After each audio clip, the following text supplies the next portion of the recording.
अस्सलाम वालेकुम। Choice news खुसूसी report में आपका खैर मक़दम। आप हैं editor in chief choice news Mohammad Mahmood Azhar के साथ। पेश खिदमत है ये खुसूसी रिपोर्ट।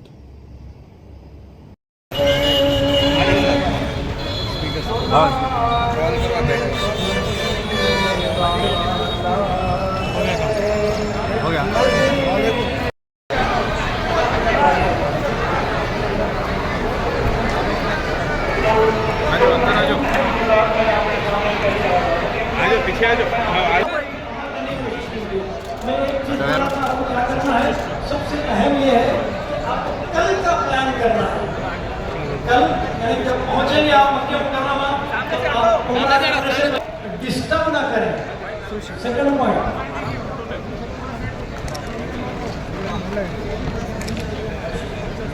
चलो पीछे पीछे पीछे। अस्सलाम वालेकुम, मरहबा व मरहबा। Telangana state assembly chairman Telangana state assembly से गुजारिश करता हूँ कि वो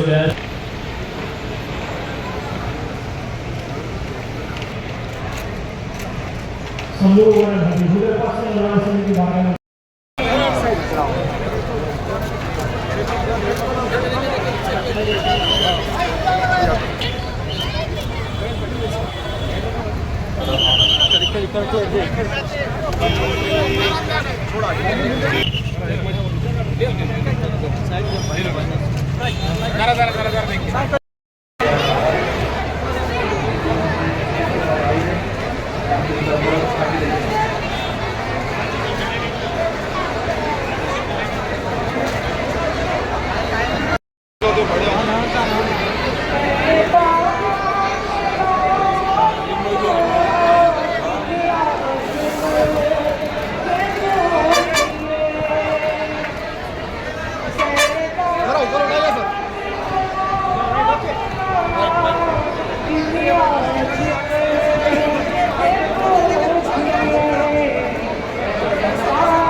सामने से हटिए मुसाफ।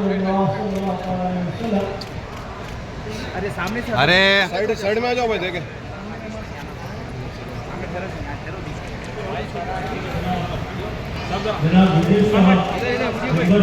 भाई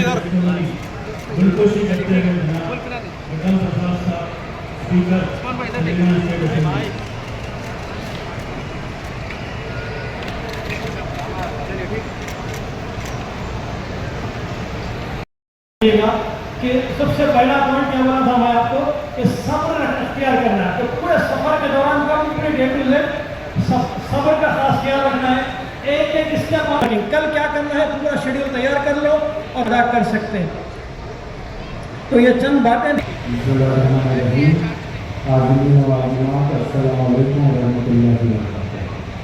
इसके बाद मलिक साहब, उस्मान साहब और तमाम वॉलंटियर्स अल्हम्दुलिल्लाह या सुबह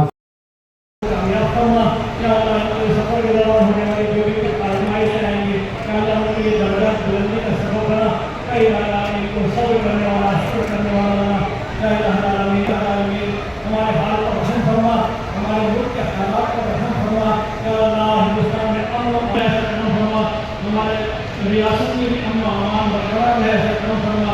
इस शहर को भी नजर से बचा। जो अज़्म लेकर हाजी निकले हैं या अल्लाह इनके अज़्म को पाए तकमील तक पहुँचा, इनकी नियतों को कबूल फरमा या अल्लाह। आने वाले हमारे तमाम जायज़ मक़ासिद पर रहमत कर फरमा।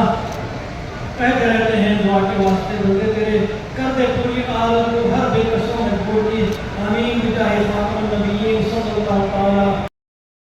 ताकि एयरपोर्ट पे आपको डबल पैनल भी लगेगी, जमजम को नाला है जिससे आपको परेशानी का सामना करना पड़ सके। आज वक्त है, हज एक इम्तिहान है, ज़िंदगी में एक मर्तबा नसीब होता है। वहाँ की तकलीफ भी आपको सवाब है, वहाँ की इबादत भी आपको सवाब है। कभी कोई मक्की की चीज़ को गलत ना कहें, मदीने की चीज़ को गलत ना कहें। वहाँ का वहाँ के खाने पीने के ताल्लुक से भी नाम ना रखे, अपनी लौ गुम्बद खिजरा की तरफ लगाए। हमारे से पहले जो बुजुर्गान दीन थे, जो साहबा कराम थे, सरकार के रोज़े को कैसा तका करते थे, काबे में वो कैसा रहा करते थे, वो अंदाज से रहिए। ज़िंदगी में एक मरतबा मौका मिलता, उसका इस्तेफादा उठाएं। और ख़ास तौर पर तेलंगाना के लिए और हिंदुस्तान के जो हालात हैं उसके अब उम्मत के लिए दुआ फरमाते थे। आप लोग पहले अपनी मफ़रत के लिए दुआ कर ले, अपने गुनाहों से तौबा कर ले, अपने अहल वयाल के लिए, इंतजाम के लिए करें। और ख़ास तौर पर करें आने वाले जो लोग हैं उनके हौसले पस्त ना करें। गैर ज़रूरी वहाँ पर अल्लाह जो भी बेहतरीन तैयारी कर चुके। तेलंगाना स्टेट हज कमेटी आपके सेहत का ख्याल करते हुए वहाँ की तकालीफ भी आपको बताए, वहाँ की जो गर्मी है उसके ताल्लुक से भी आपको कहा गया और वहाँ पर चलने के ताल्लुक से भी कहा गया। उसी सिलसिले में हमने हज के लिए पहला कदम के नाम से एक वक्त रखा ताकि आप लोगों को पैदल चलने की आदत हो। बेहतरीन उलमा इकराम के खिताबात हुए जिसके अंदर आपको मनासिक के हक बताए गए। अल्हम्दुलिल्लाह अब पूरी तरीके से तैयार है। 2-3 ख्वाहिश करूँगा, इस फ्लाइट में भी नौजवान बच्चे ज़्यादा दिख रहे हैं। सऊदी गवर्नमेंट भी बहुत अच्छे इंतजाम कर रही है, वहाँ पर काफ़ी सख्ती कर रही है। आप हजरत अपने नुसूख कार्ड को अपने साथ रखें। और इस साल हमारे रेवंत रेड्डी साहब के सिफारिश पर सेंट्रल हज कमेटी ने आपके जो खादिमुल हिजाज, जिसको आज हज इंस्पेक्टर कहा जाता है, आप लोगों के साथ जाएंगे और पलट कर आप लोगों को वापस लाकर यहाँ पर छोड़ेंगे। वहाँ पर के दवाखाने का मसला हो, कोई भी चीज़ का मसला हो, आप सबके फ़ोन नंबर 150 नंबर आप एक बार सोचो, देश में आज क्या होगा। ये भारत इंडिया डेमोक्रेसी कंट्री है। हर मजहब वाले जीने का हक है। मगर आज क्या हुआ देश में, आप सबको मालूम है, बोलने का जरूरत नहीं है। देश के लिए आप हज को जा रहे, पवित्र महीना हज को जा रहे आप लोग, देश के लिए दुआ करो और तेलंगाना के लिए दुआ करो। तेलंगाना के सीएम श्री रेवंत रेड्डी साहब के लिए भी दुआ करो। तेलंगाना गवर्नमेंट गरीबों का गवर्नमेंट है। 10 साल के बाद कांग्रेस हुकूमत में आए से हैं और कांग्रेस गरीबों का पार्टी है, गरीबों की गवर्नमेंट है। हर बात रेवंत रेड्डी के सभा से निकले से बात, हर बात हर घर तक पहुँचने का वास्ते आप लोग दुआ करो। और बहुत सारे लोग हाजियाँ बहुत सारे लोग हैं, उनको भी मैं मुबारकबाद देता हूँ। ये इंडिया के लिए और तेलंगाना के लिए अच्छा दुआ करो।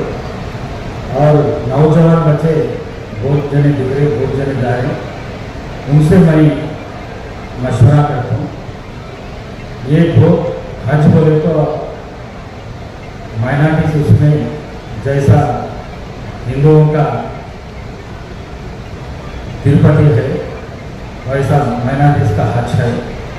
वो हज को जाके आए बाद फिर पुराने काम नहीं करना, कहीं बोले तो लोगों में थोड़ा ये कम हो जाती, हज का